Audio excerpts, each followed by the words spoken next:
That's what I'm talking about. So I'll cut it to the rhythm of my voice so that everything matches up.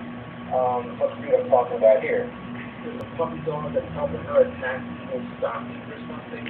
Okay, so there's a part where like the dog's attacking like a piece of clothing or something. So I could scrub through this footage.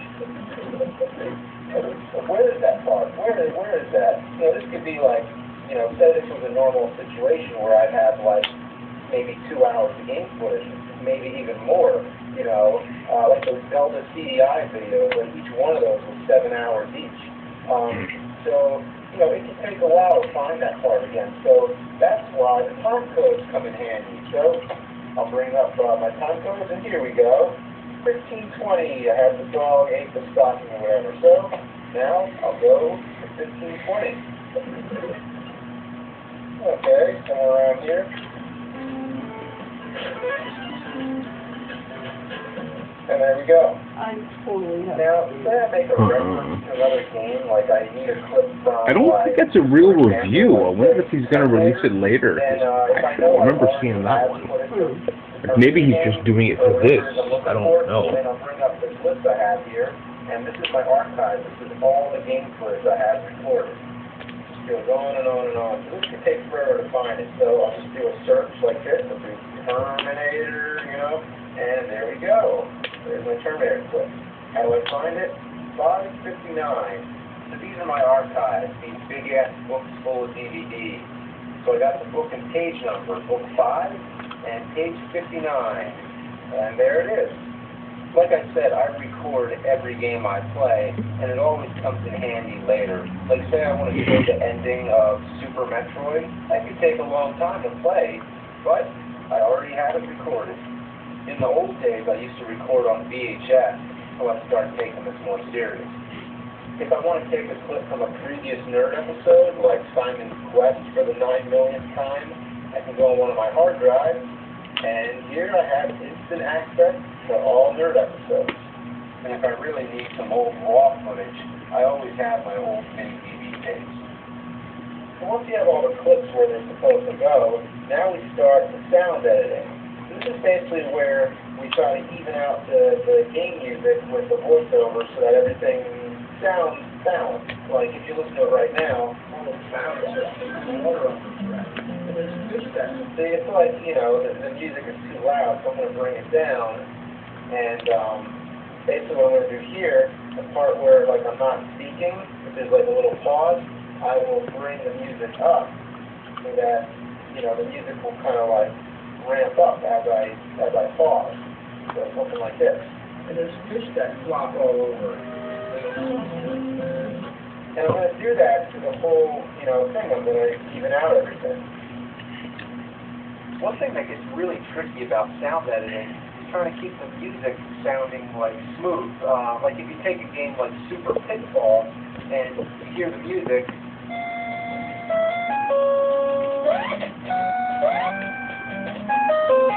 it's awful, it just repeats all the time, but you get that melody in your head, and it actually sounds worse when it's edited, because then it's all chopped up, it sounds something like this.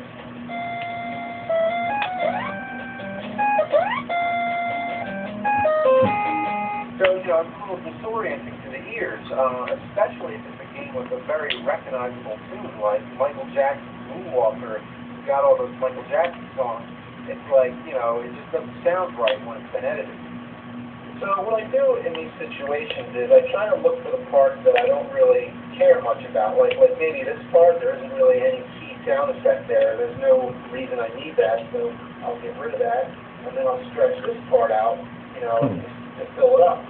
And then, you know, I might end up using like some cross dissolves and like smooth it out a bit. So it's basically like one big tricky puzzle just to make, you know, make the sound as good as it can be.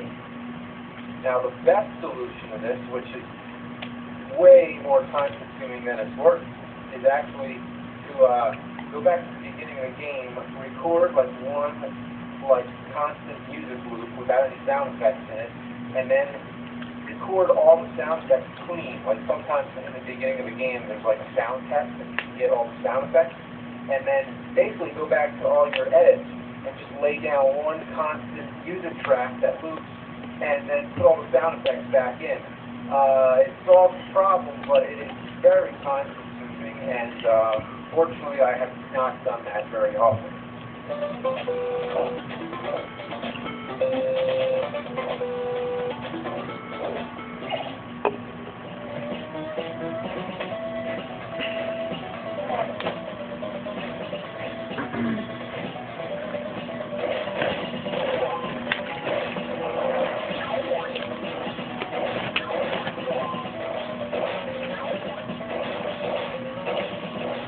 I got like level 4 of Ninja Gaiden on my phone the other day.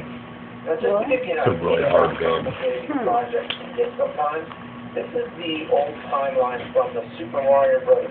3 video where Super Mecha Death Christ is fighting the devil. You can see there's tons and tons of sound effects going on here. Lots and lots of visual effects. You know, and it's not really the best example unless I was actually working on it right now, so these clips aren't connected anymore. It's an old project. But I will tell you a little bit about visual effects.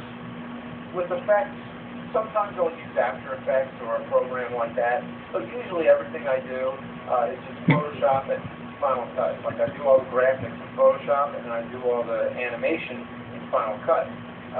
Simple as that. That's the simplest solution because these are, you know, quick web videos and I got to get them out real fast. One time, Mike and I were at a bar. We were talking to Dave Willis from Off 1500 for us. He's the voice of Meatwad and Carl. And we were asking him about effects, and he said, just do it in Photoshop. And that's something I've lived by ever since. Photoshop is like duct tape. It fixes everything.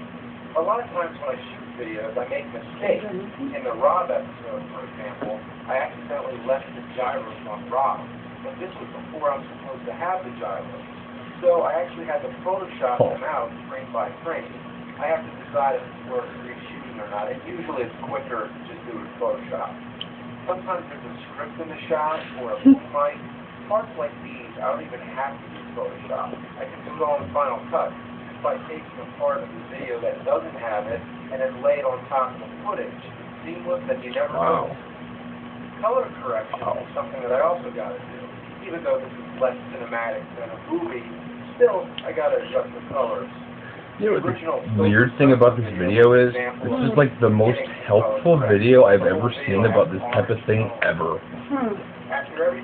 Usually when people do something like this, they get way too fucking complicated about it. I always notice some kind of mistake at the last minute. So usually when I finish these videos, I like to give it some time. Maybe it's just that he looks the way I was doing this. Look at it. I show the friends. Usually the first person to see it is Mike.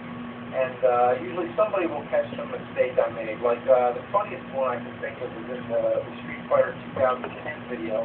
I was describing the final boss, and I said he looked like Grimace from Sesame Street. He's not from Sesame Street, he's from McDonald's. So luckily somebody caught that. But other things I have to fix are more technical. Like sometimes when I'm looking at the game footage in Final Cut, something will actually look different once the video has been finalized and compressed. Like, for example, in the Double Dragon 3 video, there's a part where I was talking about how when there's lots of enemies on the screen, they all flicker. But in the final video, they didn't look that way anymore. So it's strange. And like the Castlevania videos, I remember when the character goes into that post-hit invincibility, you know, when they're flickering, it didn't show up that way. Instead, the character was like invisible, and you couldn't even see what was going on. So things like that just look different. There's one where I was talking about a glitch in the game where you can only see the character's head. It was just this like disembodied head. In the final video, you saw the whole body. So it's just something you can't predict. It has to do with like changes in the frame rate or the field dominance or something like that I can't always predict. So in these situations, I usually just cut those parts. So in a nutshell, that's how a nerd video is made. How long does the whole process take? Well, it depends on the video, it depends on the game, it depends on the level of production. I'd say on an average, probably 30 to 40 hours for one video. I always keep an hourly log of every video I do just to see how fast I can do. You know, because for me it's kind of like a game, see if I can beat my record. The Dragon's Lair video, for example, was one of the shorter ones. That